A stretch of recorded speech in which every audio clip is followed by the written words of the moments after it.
Hey guys, so I want to talk about Betinho Massaro today. Sorry, I just woke up. So, the point is about Betinho Massaro, and this goes for pretty much any human being. You have three energies. One energy is survival, the second is procreation, and the third, which I wouldn't call energy, but I'm going to put it there, is consciousness. You are consciousness, but you're expressing yourself through the energies of survival and procreation. Basically, all your life, you only want to survive or procreate. That's like the biological function. So don't look at yourself as a body, but as the energy as it wants to express itself. It is mostly survival and procreation. If you look at very unconscious people, it's only about survival and procreation. Only if you awaken to the true self, you go beyond just survival and procreation. And this awakening must be very clear, this enlightenment must be very clear in order to be able to let go of survival and procreation. But you truly kind of never let go of it, of survival and procreation. That means, sorry, unless you're like Ramana Maharshi, that means that any type of guru who is not completely awakened and enlightened will have a very strong aspect of survival and procreation. And the survival part is, of course, the business part, like with Betinho, the business part. And the procreation is, of course, the sexual taking advantage of his position. Now, I've always said it's not a bad thing to survive and procreate. What is a bad thing is if you need to, in a toxic way, need to manipulate others in order to go by that. And the funny thing is that if you're super famous, you don't actually need to do that because it comes on its own. So you don't need to fake it, or you don't to, manipulate others. But here comes the thing. If you're highly unconscious, you'll use narcissistic methods. And I saw a video this morning about Betinho Massaro where he was toxic metaframing one of his girls that, was following him. They were like on a date or something. I don't know if they were together or not. And she was telling him, she was telling basically that he was toxic metaframing her. That's why I explained toxic metaframing so people understand it, so they can uncover narcissists immediately. So if you search toxic metaframing, you'll find, my explanation on it. And so what Betinho Massaro seems to be, if he's a continuous toxic metaframer, which he seems to be, then he's actually a narcissist, which means he's highly unconscious of his own behaviors. Because an inherent part of narcissism is that you are extremely unconscious. You lack the ability to self-reflect. That's a big part of narcissism. And of course, the belief that you are better, more important, and your thoughts are more important, your life is more important, your desires are more important, your emotions are more important, your thoughts, everything is more important than the other, whoever that other is. And if that's super strong, that's exactly what narcissism is. It's just me, me, me, me, me, me, me, me, me, up to the point of psychopath where you don't care about the other at all. And sometimes if the narcissist is intelligent, he will find the sweet spot between, psychopath and normal narcissist in order to get by with what you're doing. So here's the thing. It's not inherently bad to survive or procreate and use whatever tactic is available to you. What's bad is manipulating others who are on their soul mission to awaken and to grow spiritually and come out of difficult situations. So the narcissist looks for victims. That's why I say the most important part of social dynamics is learning toxic metaframing, because if you don't learn toxic metaframing and it's not the first thing you learn, the likelihood that you fall into a codependency, say with a guru or with whoever, and that you lose years and years and years and years and years is very likely. So, for example, if you are on the search for growth and you find someone who offers you that growth, then the problem is, and let's say it's a codependency, then a thing where they're abusing you in a covert way, then you could lose 1 year, 10 years, 20 years, 30 years, a whole lifetime wasting to that person. And this is actually what happens to a lot of women when they go into a relationship with guys. Also sometimes the way around, but usually it's women falling for narcissists, because women love narcissists because they have dominant traits. And those dominant traits are massively attractive to women. It creates a lot of tension. And this tension is then what they get addicted on, what they love. And then 30, 40, 50 years later, sometimes just 10, sometimes just 5, they realize like, oh my God, I've been with a narcissist. And then they get out of that relationship and suddenly, and this is where most women go wrong, is they're like, oh, all men are bad. Men really suck. Narcissists, they're really bad. That's because the women are continuously choosing the dominant men, which are inherently narcissistic a lot of times. It's very rare for a man to be dominant and at the self-reflected that he's not a narcissist. It's a very interesting observation about society, and nobody's talking about it. I think I'm actually, honestly, like with toxic metaframing, I think I'm the first one in the world to talk about it. To talk about the fact that women love narcissistic men because they have more dominant traits. I think I'm literally the only one who really uncovers it. There is, of course, clinical research and stuff like that, like Jordan Peterson, goes in tangents with this, but there's nobody who really explains it like I do, including the toxic metaframing. And it's funny because I think that I get these downloads. They're like insights. It's not really like I'm pondering about it. It's just I notice a pattern and then I go into silence and I get a response explaining to me more in detail like what's really happening. So I think I want people to uncover these kind of modern social aspects. And give a clear like structure on how to understand it. And once you do, like for example, most people don't understand that toxic metaframing has as its origin libido suppression, which means suppression of joy and sexuality. So the narcissistic person is usually someone who has high libido energy, who wants that to be expressed. Look at Epstein. He had a massive libido energy and he wanted that to be expressed. And if he gets just a little bit limited in that expression, he becomes massively toxic. He tries to do whatever he can in order for that energy to be expressed. And it doesn't matter if others are victims of that or not. And so basically Betinho Massaro probably goes in that same direction where he's like, that energy needs to be expressed and it's so important that I don't care what others feel or think. And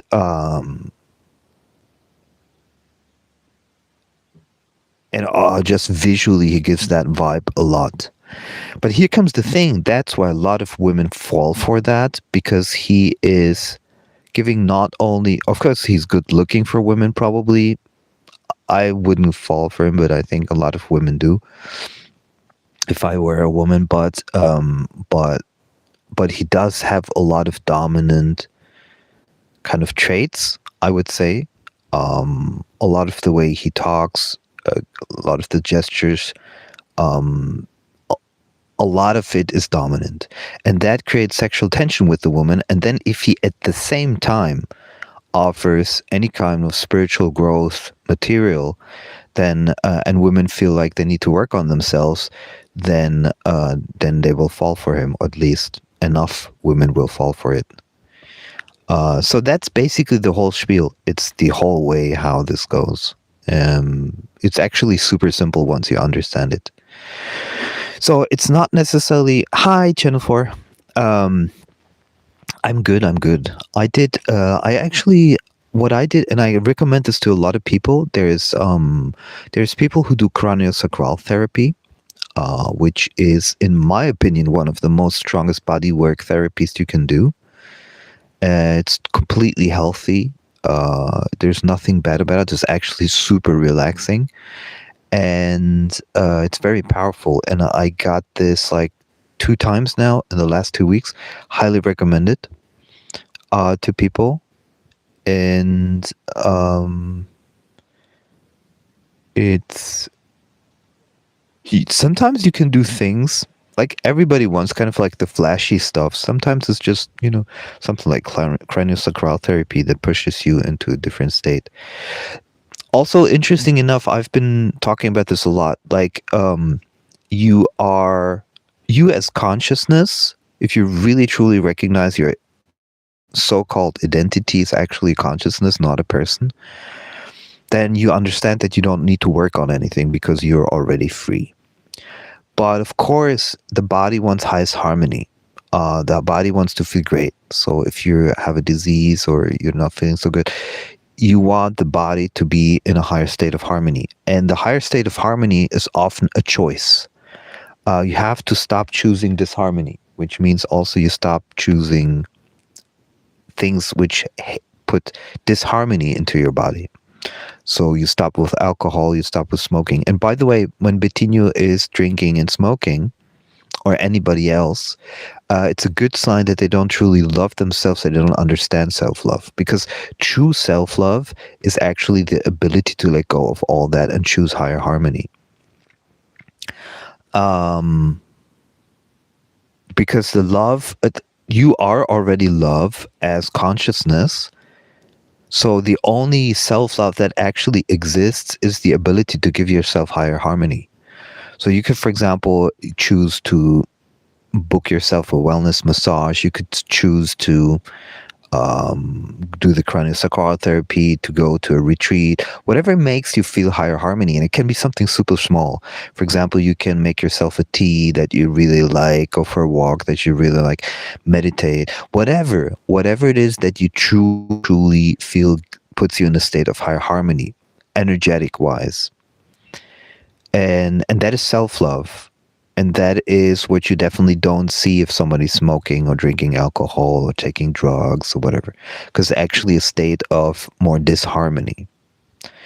Unless that which you're taking is promising higher harmony in the end. So, for example, if you're taking ayahuasca, what you're basically doing is you're creating a kind of disharmony short term in order to shake out long-term karmic disharmony from the past. Which is an interesting thing. So you're like, okay, my house is not in order, so I'm going to shake up the whole house and hope that things fall into place so I can clean out the house. That's kind of what you're doing with ayahuasca. Because consciousness itself is already love. There's so nothing to do. There's no reason to take ayahuasca for awakening or something, because you already are. You are already what you seek. So this is super interesting. So a guru basically can only offer you two things. A spiritual, teacher, guru can only offer you two things. One is the understanding and pointing back to that you already are, that there's nothing to do. Okay, that you can just sit in silence, or you can just, do small things and not worry about anything, because you already are. You are that love. You are the consciousness. And the second thing, it doesn't have to be the same teacher. The second thing is higher harmony, the choosing of higher harmony, which is also super individual. Like, a lot of things are naturally similar. So, for example, not having toxic people around you is a state of higher harmony. So that definitely is very common to everyone. But for example, one person might feel a very high harmony just lying in nature and relaxing, while another one, wants to drink more water, whatever. So those are the two major spiritual teachings that are out there, and you have to kind of like figure out, is that spiritual teacher offering one of those? Okay. And if they're offering that, is how are they living their own life? Is it authentic? Is it integer?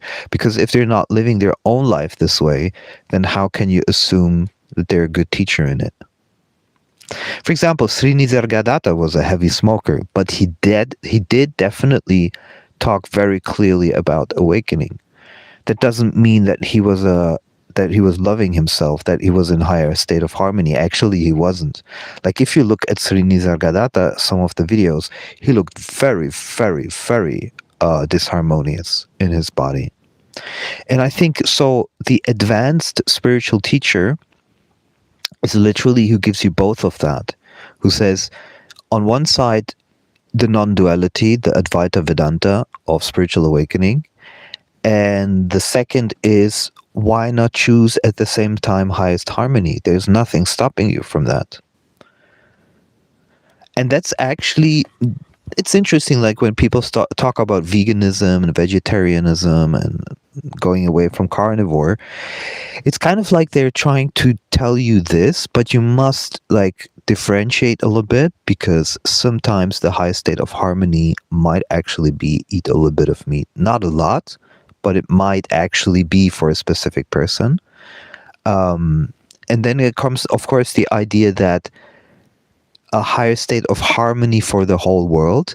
But that one is kind of tricky, because if we look into nature, most animals eat animals, and I think there's about 60-70% of animals are carnivores, or maybe even more. I read it like a few weeks ago, like a statistic of all types of animals. And I think we have to be careful about the idealism of bringing harmony to an inherently survival of the fittest, like earth dynamic. So if you look at outside and you look into the insects, you'll see how harsh it is. Like ants die in 2 weeks if they're like the like explorer ants. They only live for 2 weeks. Or you look at any kind of animals, it's like very harsh living, and nothing about it is harmonious, or very little. But what you can say is, so going away from that kind of idea, but what you can say is you can choose your own higher harmony. And I think there's a reason to do this. First of all, there's a natural tendency to do it because of the energy necessity of structure. So your body wants to stay in a harmonious structure in order to stay stable. And like I said, for example, it's a little bit like a chair. If you have a chair that's missing legs, it's going to fall over. And if you look at animals, they all have the same structure. They have all the same symmetry. They have 2 eyes, 2 or 4 or 6 or 8 legs, whatever. They all have the same symmetry. And that symmetry we consider beauty. And that beauty is nothing else but structure. And the universe, on Earth at least, or it seems like anything that is available to us, has that structure around it, that physics which form that structure. So there's a natural tendency for that structure in order for things to stay alive and for them to stay stable. So you want to look for that harmonious state, because that's how you actually stay stable, that's how you stay alive. But of course, if you awaken and enlighten to the fact that you are not even the body and it's all just a dream, and you truly have that very firmly established, then you don't have to care about it anymore. But I don't believe, I'm very firm about this, I don't believe you can achieve that by willpower, because willpower is outside of grace of God, in the sense like willpower is an egoistic idea of what you think enlightenment is, and you cannot push. It's like trying to push from the outside in. It's like trying to change I'm just going to use any analogy. Like it's like trying to change the TV what's happening in the TV while dancing in front of the TV. There's like you don't have access to that dimension.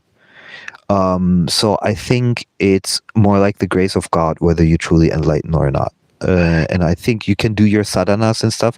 I remember Sadhguru once said, I mean, Sadhguru does a lot of sadhanas.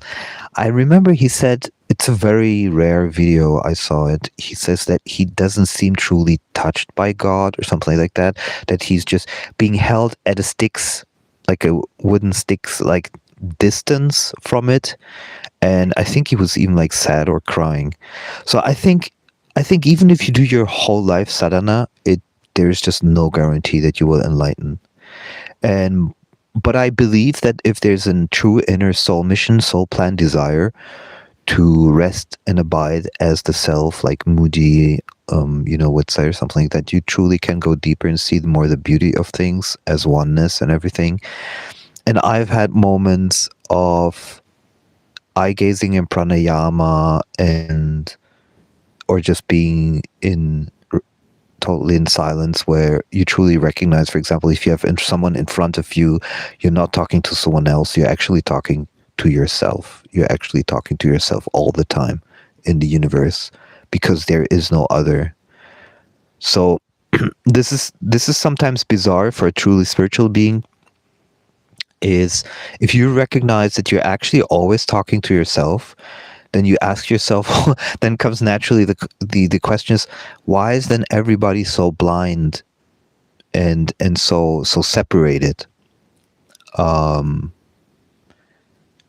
But those are just different consciousness levels.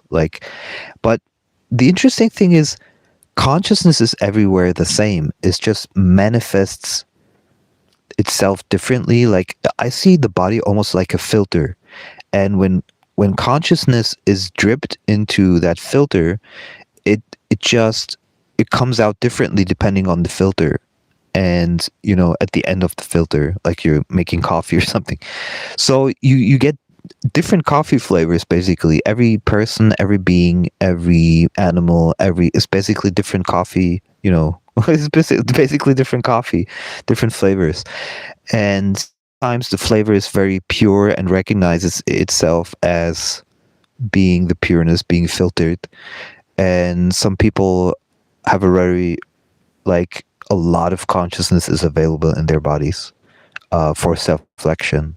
But the essence of it is everywhere the same. Like, literally, you are speaking to yourself when you speak to others.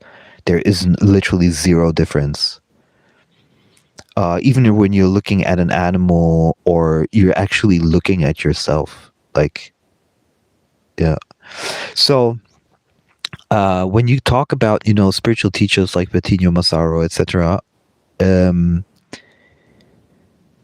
you have to recognize that he's his own kind of coffee filtered thing, and he is definitely unconscious in certain parts, and he seems to have this narcissistic kind of like filter, let's call it like that. And so he's actually not a good source, I think, for a spiritual teacher.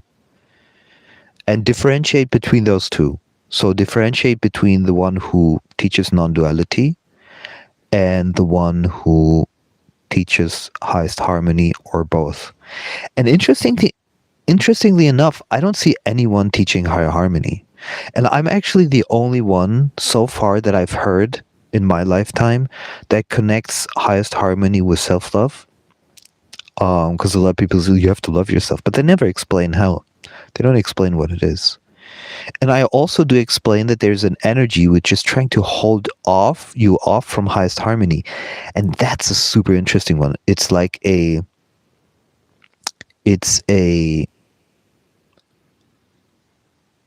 almost like there is a tiny demon inside of you that doesn't want you to go highest harmony, which is super interesting. And I think it's attaching to kind of the fire, which is the creative and destructive force, and that's inside of you as well, because you need it. Otherwise, you wouldn't be able to metabolize food. Because the Agni, the whole fire, the Pingala, is actually what gets you to hunt, to be dangerous, to protect also, but to get food and stuff like that, and be able to take dominance over territory and other animals. And so you have that energy inside of you, and I think harmonizing that and understanding it and recognizing that that energy, or the kind of like, I'm going to call it like now demon, to understand it as like a separate energy, is it's trying to actually hold you off from highest harmony. And I have a very good exercise for you to try. So if you choose highest harmony in every situation, let's try it like for a week. If you try highest harmony in every situation for a week, recognize what's in between. Like, recognize as soon as you choose it, recognize like what's trying to hold you off from it, and then you will face it directly in the eyes. And it's often connected also with fear. But for example, somebody calls you and you don't feel like picking up the phone. So usually they ring for, like 20 times, let's say, or 15 times before they hang up. And decide to not take the phone if you don't really want to, and observe yourself. Which energy wants to take the phone and which doesn't want to take the phone, and recognize the difference, what energy is behind there. It's one of the most interesting exercises you can do, and you can do it for anything. It doesn't have to be just the call. And sometimes we look for compromise. So sometimes you're like, do I want to speak to that person? Do I don't want to speak? I'm not sure. Let's just speak to that person. You have to kind of use your intuition on what, and your experience on what you think is higher harmony and lower harmony. Most of the time, being with others is actually lower harmony, because most people do not truly love themselves, and most people do things which are not harmonious. Say, for example, your bestie calls, says, hey, let's go out and let's go have a drink. And you say, hey, yeah, sure, let's go out. It's Friday evening. But what are you going to do? You're going to have super loud music, probably. You're going to have a lot of alcohol. And it's become normalized to hate yourself, because as soon as you choose for disharmony, and alcohol is definitely disharmony, you're actually hating yourself. Or for example, if you have toxic people around you and they influence your life, you're actually hating yourself by allowing that. So it's very interesting. And we have that kind of belief that we need to choose that in order to grow. That's also the nicest spiritual bypass ever.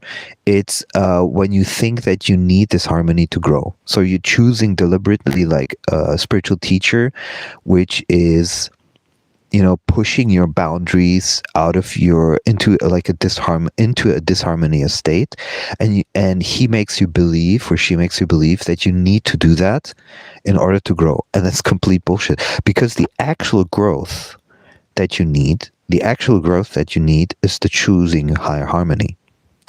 That's super, super interesting. And honestly, like, hi Camille. Honestly, listening to myself, I think I'm one of the best spiritual teachers in the world. Because I have like this unified field theory of spiritual growth almost. And I'll be super honest, like, libido, whether for a guy or a girl, is not a bad thing. It's actually very healthy, because it's the vitality of your body. Like, I noticed when people die very early in life, they usually have a very suppressed libido. Because they don't allow themselves any joy anymore, etc. I have a lot of examples for this. Like, for example, if a couple has been long together and one of the partners dies, there's a statistic that the other partner dies very shortly after, because they connected their entire sacral chakra, their entire libido, that entire energy, they connected to the other person. So there's so much sadness inside of them that they don't want to continue living. And there was a guy who was so sure that he was going to die, although he didn't have a disease, that he truly died because he believed so much so that he would, because he was suppressing his joy. And so joy and sexuality come from the same source, by the way. So I explained that a lot. So it's okay, but what you should not do is take advantage of other souls and suppress their own growth for your narcissistic needs. And the interesting thing is, you can be dominant, and this is the thing that we as men don't learn, and nobody teaches us this, and it's very hard to learn when you get older, how to be dominant without being toxic. This is why the last few videos that I made were in this directions, because we as men, we need to learn to become dominant without being toxic. Because only then you will get, to be quite honest, only then you will get pussy. There's like literally zero way to get pussy without being dominant, because you're not creating attraction. And sometimes you're just really fucking lucky that she saw the way you were as dominant. But the moment you lose it, the moment she loses interest, it's always like that. And so if you learn to be dominant in a non-toxic way, you can create beautiful moments of tension and sexual attraction. There's nothing bad about this. But you must not use it to abuse others. Yeah, so that's the essence of that. So I do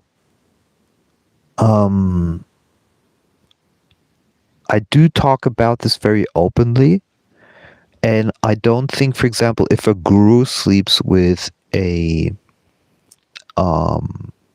follower, it's not inherently bad unless he abuses her desire for freedom for his narcissistic needs. Then it's a problem. Okay. So I think I said everything that I wanted to say now about Betinho Massaro and everything. I don't know the super details. I didn't see all of the interviews, but what I definitely know is that he's probably abusing his position for survival and procreation, and this one I know 100% that he's not self-loving, that he's not loving himself, because actually he's choosing disharmony in some ways, like smoking, alcohol, and so forth. And the algorithm is a lot of times the true culprit, because the algorithm made these people famous, and it's only the algorithm, because there's tons of other people that are creating content. And if he didn't have, this, 100,000s of followers and whatever, nobody would be even talking about it. Like, nobody would come to visit him. He wouldn't have that many opportunities to, find victims, etc. Yeah, and the algorithm, the way the algorithm is set is basically, for now, and on all platforms are the same. Instagram, TikTok, YouTube is polarizing content. The more engagement you can farm by polarizing content is the more you get pushed. So yeah. The funny thing is, for me, Betinho has like a face I want to just punch him. Like, it's like the moment I see his face, it's like it does have a tiny bit of that. I'm a pacifist, but I'm like, there's like a tiny bit of me that just wants to punch his face. Like, you know what I mean? So, and it's not a question of like, the question is, why does it arise? If you have any kind of like that repulsive feeling, is why does it arise? Is it because something is unclear within myself, or is something like feeling something that wants to protect itself from something? And why? and you, that's the good thing about spiritual growth and being super aware. You can like play with these things and recognize. I think this is one of the most exciting ways to grow, is to look at yourself, like certain reactions, overreactions especially, and just be like, why am I feeling that? Not trying to solve it, because solving is a huge like package on its own thing. That's like to its own accord. So don't try to solve it. Just like as an outside observer, like, interesting. Okay. For example, I tend to, women that don't respond very quickly or that don't respond at all, I tend to block on WhatsApp. So I met, for example, this girl. She's a waitress and super beautiful, and she was kind of into me. She was asking questions, and then she even gave me, which she's not even the boss of the place. She like gave me the coffee and the snack that I wanted for free. For free. I was like, I mean, for her, giving it for free is like, that's like a huge thing. Like, that's literally a huge thing. And because she has to take it out of her own pocket. And so I got her number, and she wanted a soul plan reading. And I wrote her a message. It's like, hey, I'm open to do a soul plan reading, but we need some quietness. Get back to me when you're ready. And I think 4 or 5 days passed, and she didn't even answer on that one. And I was like, okay, I'm going to block her, because that's like, that's toxic metaframing. Ghosting is a form of toxic metaframing, nonverbal indirect. And I usually don't allow that. And I was like, why am I actually blocking it? And there's several reasons. So one of the reasons is, if a person has shown consistency or some sign of being toxic, being a toxic metaframer, then they shouldn't actually have any kind of access to my life. Okay? But then there's the other option, which you have to see from the other side's perspective. Maybe she has a boyfriend. Maybe he came to visit her. Maybe she can't answer right now. Maybe truly something happened. I mean, the probability is always low, but there is always a possibility. And it's obvious that she wasn't repulsed by me. Otherwise, she wouldn't have given me her number and bought me that stuff. And she wasn't she was asking questions. So there was definitely initial interest, initial spark. But I don't know her. I don't know if she has mental problems. I don't know anything. So I think I was wondering about, should I then truly block, or should I just leave it open? And here's an interesting thing. Like, when I block, you can close it. You can like mentally close it.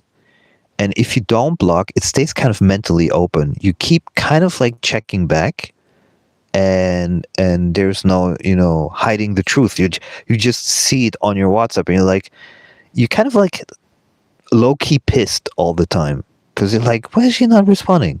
But if you block it and remove it, you're like, okay, then you kind of close it. And I think it also has to do with choosing higher harmony.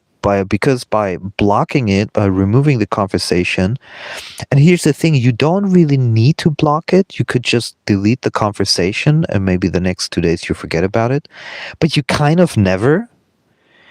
So I think I think this is very, very, very interesting to think about, following your highest harmony. Is it truly blocking, or is it leaving it open and looking at why you're actually needing to do that? Can you completely let go without blocking? And maybe there is the trick. Maybe somewhere in between is the trick, to learn to not block the person and still be able to stay in highest harmony, by closing it mentally, which is extremely hard to do, in my opinion. And I think in these kind of moments, you can look at yourself, be like, okay, I understand why I'm doing that. And because you don't want to give toxic people access to you, it doesn't make your life more harmonious. And here comes something super interesting. So if most people are toxic, and that's literally truth, I'm telling you, like, if you understand toxic metaframing, you will see that most people are toxic, especially in modern society. Actually, in general, I give you an example, just so you understand that most people are toxic. So I went to a camping site yesterday to remove all my water from the van. Like, sorry, like gray and black water. Okay.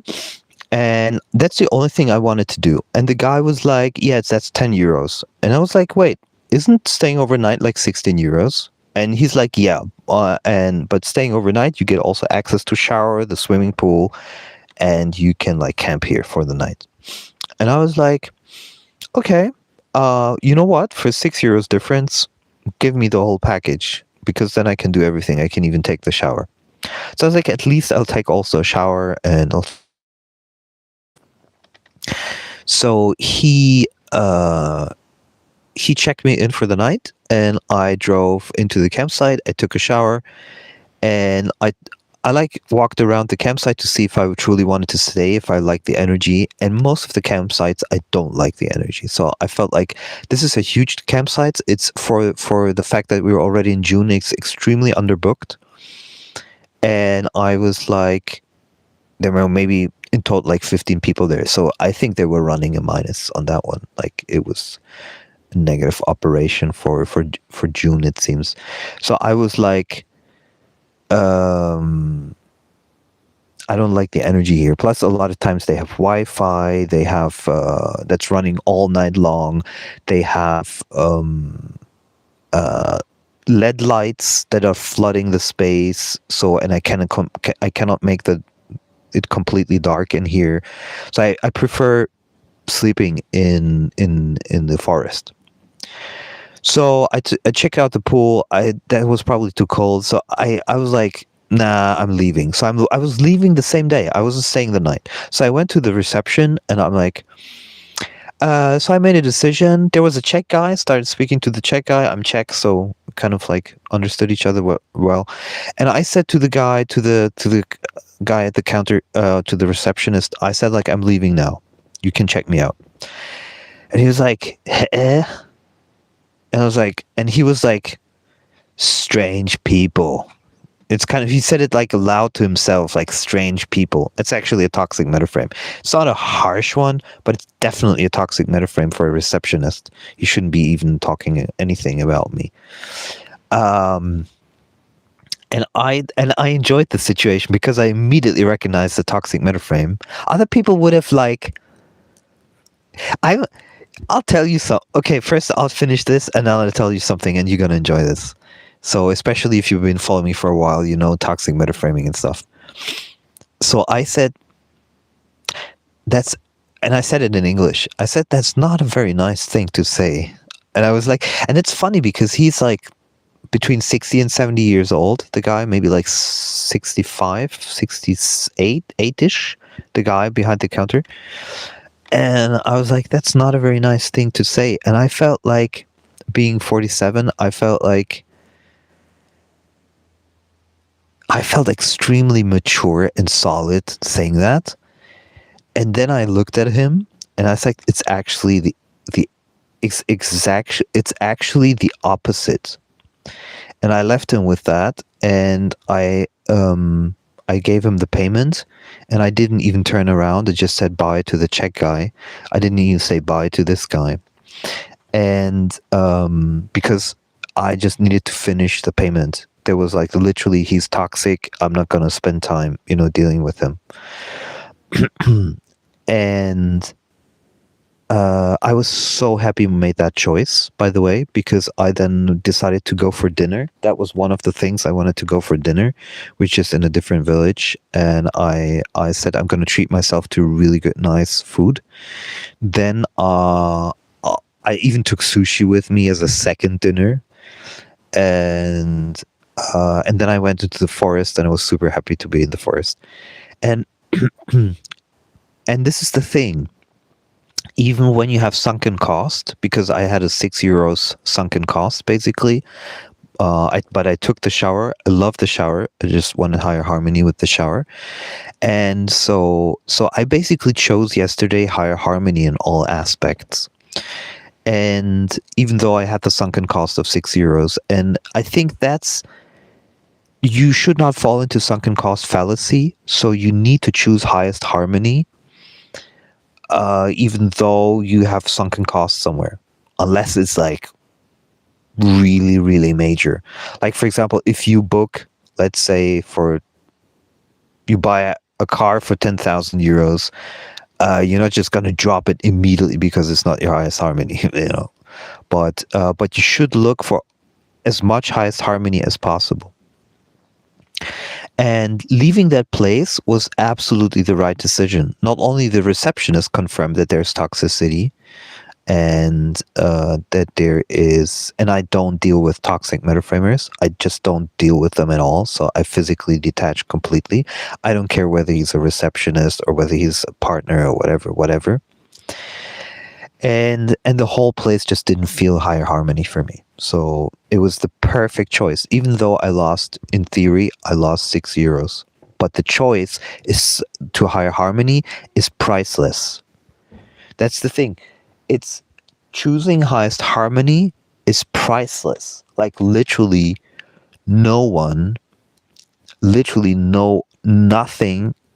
can replace it. Self-love through highest harmony is priceless, and you need to choose it always, all the time, as soon as you can. Even with kids, I believe, even when you have kids, you can choose highest harmony. Like, how can you harmonize the situation as fast as possible having kids? Of course, you can't do it always, all the time, immediately. But if you come from that place, I think you will teach your kids to also follow the same thing, and it will just be much, much, much better. And so I chose the highest harmony. It was the perfect decision. I met some people. Actually, it ended this way. I actually got a number by a girl that I really like. If I had chosen to stay there, a lot of times the synchronicities, the butterfly effects, or the what I call the synchronicity time trajectory effects, don't happen if you make certain decisions which are not highest harmony.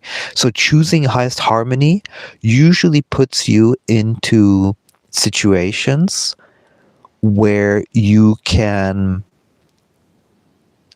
then meet someone that you usually wouldn't meet, or other synchronicities which put you on a nice trajectory. That's why I call them these time trajectory events, because synchronicity time trajectory events, because tiny events completely like push you into a different direction. And since January, February, this has been happening to me all the time, like literally all the time. I wouldn't be near Algesur, near São Martinho, where Mooji is, if I hadn't followed these STTEs, these synchronicity time trajectory effects. It's crazy. It's absolutely crazy. Like, once you open yourself up this way, I feel like I'm quoting sometimes like lyrics. Never opened myself up this way. It's funny.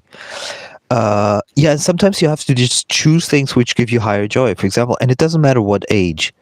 Like, I met this guy, Jewish guy from the States in Algesur, and he was like, I always wanted, he's in pensioned, or what he's retired, and he was like, I always wanted to play drums. I'm like, yeah, just get them. Just do it. I just got myself new guitars, a guitar looper, and especially if money's not that tight, you can do it, and you should. Just follow your highest joy. And even if after a week you don't like it, then just give it away to someone who would like it, or sell it a little bit cheaper to someone who'd really enjoy it. Just pay forward basically your joy to someone else.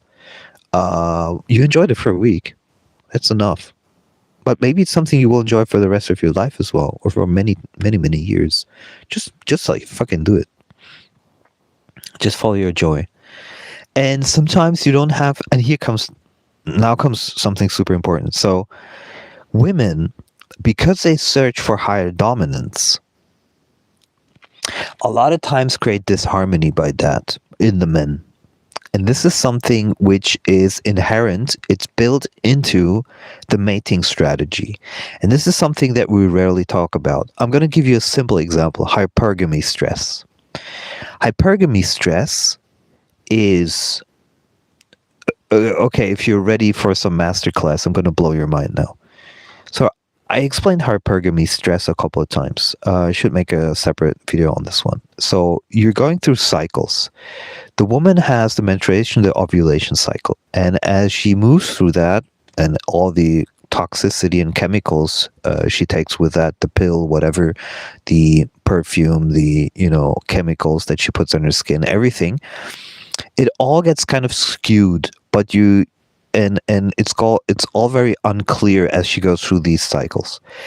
And let's just say she's high estrogen, she shows more skin, and she starts to be coquettish. Whether she's with you or someone you desire, it doesn't matter. You're going to feel hypergamy stress. She's going to project it onto, she's going to put herself out in the market. It doesn't matter whether she's with you or not. She's going to put herself out in the market. And there's even a guy who explained that as estrogen goes up and the kind of like the pheromones or whatever goes up, and if she gets wet between her legs, you kind of like the man feels that, like he can sense it in his nose. There's something kind of receptors on that, whatever. So you're going to feel that. But suddenly if she is interested in someone else or just gives signals, which all women do, like I've never seen a woman not do it, then you're gonna feel either consciously or unconsciously the hypergamy stress. You're gonna feel like, oh man, like, and some guys try to play it cool. Maybe they play it cool because they have high sexual market value and it's a little bit easier for them. If you have low sexual market value, it's much harder. And here comes the thing. I have a theory, a hypothesis, that men actually fall for women more than women for men, because of the psychological mating strategy, the energetic mating strategy. That if the man opens his heart to the woman, he's available to give up all his resources to the woman. The woman doesn't need to give up her resources. She needs to play the market. So women in the mating strategy are actually abusing men. And it wouldn't be the first time, in all of the animal kingdom, that one of the genders is being completely sacrificed. I gave the example of the male spider that's then consumed by the female spider, which is a complete consumption of the energy of the male spider. So the only question is the degree of consumption. And this is a harsh black pill. A lot of people have trouble swallowing this, but once you follow it, you understand you cannot unsee it. Like, I'm a genius on this kind of stuff. Like, I'm literally a genius on this kind of stuff. And what I noticed, for example, I go to a lot of dance events, ecstatic dance events. And, the interesting thing about ecstatic dance and the spiritual community is it's a form of uninhibited dance. Okay? So people feel more free to express themselves of how they truly feel their energies. And I noticed something super funny and interesting. To me, it's almost funny.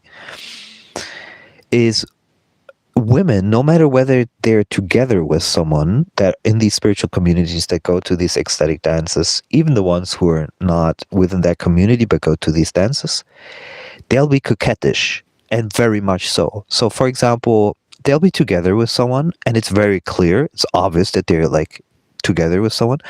They'll dance around and shake their ass and come close to other guys that they're interested in. For example, guys that show high libido or that are just attractive in general, whatever. And she'll look at him in the eyes, come close. And what they're actually doing is not only the psychological validation of their sexual market value, but because it's for a lot of these people, it's just mating strategy, basically. So, but they also come close to suck your male energy, your sexual male energy. And I know this because I've been a tantra masseur. I was a tantra masseur for 4 years, and I massaged over 1,000 women intimately. So I know how these energies work, and I know I can give a lot of male energy to the woman, and she loads up like a battery. And then when it's all loaded up, she'll leave. And of course, if she gives me, 400 euros for it, it's fine. But if she does it non-consensually, she's actually an energy vampire. She's stealing my energy. And this is now interesting that at these dances, they do it kind of without clear consents. And so they're actually not asking for your consent, but you're, as a man, so stupid to simp your energy freely to her. And this is not very much different from these whole new kind of like online phenomena of OnlyFans and porn and etc. They're actually siphoning your male energy. Okay. I had a short Starlink problem back. So they're siphoning that energy from you. And so they're dancing super close to you. And the closer they are, and I know this from Tantra, so this is going to be super interesting now. The closer they're dancing to you, especially with their ass, so they like turn around and dance with their ass to you, they're actually siphoning that energy. And here comes the funny thing. So they'll go around, siphon all that male energy. So it's kind of almost like an energetic orgy, okay? They're siphoning that energy, and then they'll go back to their partner and have sex with him. And then they'll feel like loaded up with that battery. And it's like, guys, I'm telling you, girls as well, it's so interesting once you understand it. It's like literally like I'm saying. And I noticed something super interesting. The last the ecstatic dance, like how do you say it? Like not the last one, but the previous one, the one before that. I tried to test that, and there was a Brazilian girl. She had a very nice body, like super, super nice, like super nice ass, everything. And then there was another girl, and they were all doing the same thing. And then I tested it by purposefully turning away from them. And I noticed that if I would turn away, so they would come to me and try to siphon that energy, and then I would turn away, and I would recognize like they were trying to like get more of it. It was literally like you were watching energetic parasites.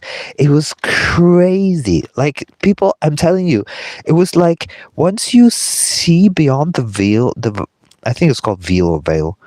Once you see beyond the veil, it's like you cannot unsee it anymore. It's crazy.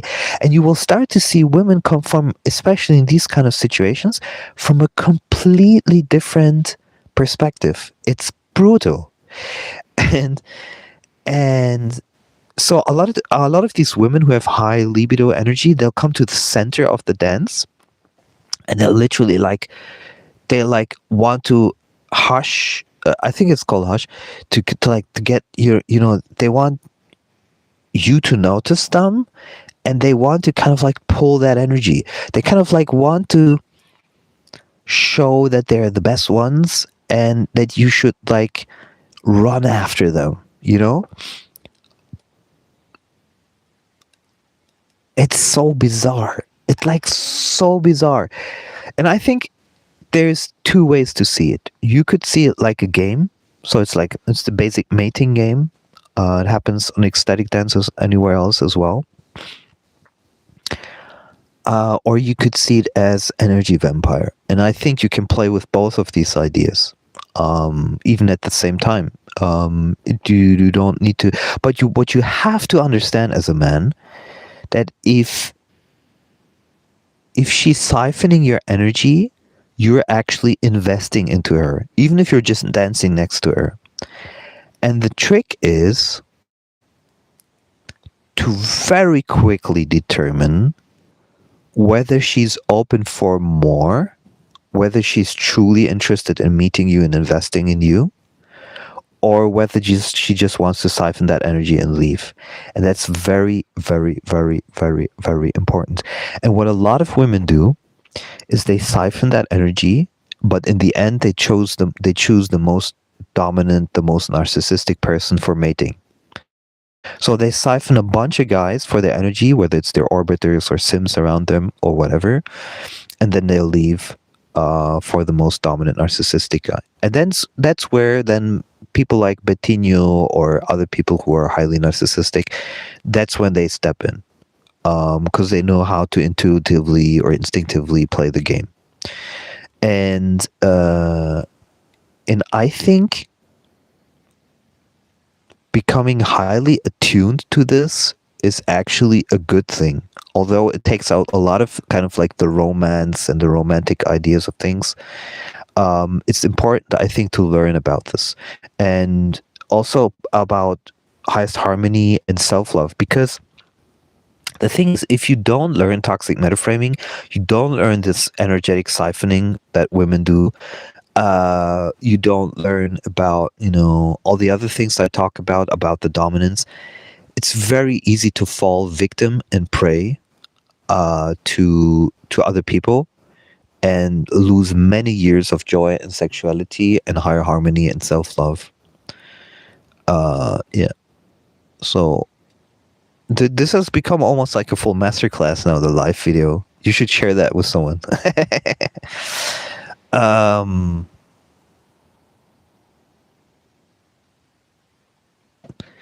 And I was kind of like, I'm a high IQ guy who was mostly busy with other things like being creative. And just the last 6 months, I've been really catapulting myself into social dynamics. I've never truly done it before. When I was 31 years old, I was a little bit into pickup. I wasn't good at it, but I recognized a lot of patterns that also a lot of pickup artists. I kind of left it.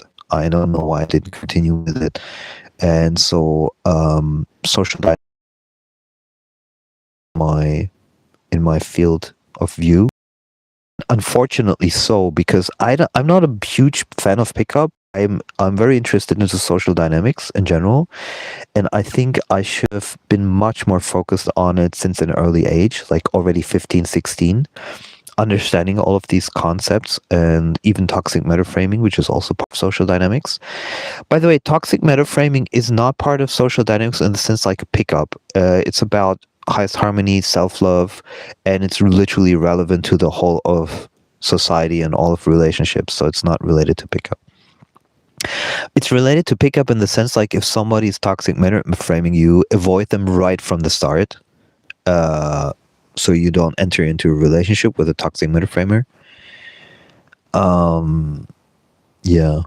By the way, sometimes people many years later can become toxic metaframers, although you've been friends with them. For example, my best friend, she called me a pedophile. She's like, I was like, what the fuck? Are you like fucking crazy? I was like, I'm not talking to you anymore. Because she was in her libido suppression, and she was very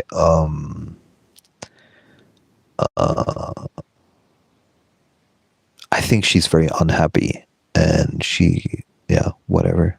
I'm not going to deal with that. I don't deal with toxic metaframers. And you being called that from like your best friend, that's absolutely no go. It's basically not your best friend anymore. Yeah, and that's why understanding toxic metaframing is so important, because you instantly can recognize which energy they're coming from. And you have to be a hardliner about this. If you're not, you'll just end up in abusive relationships.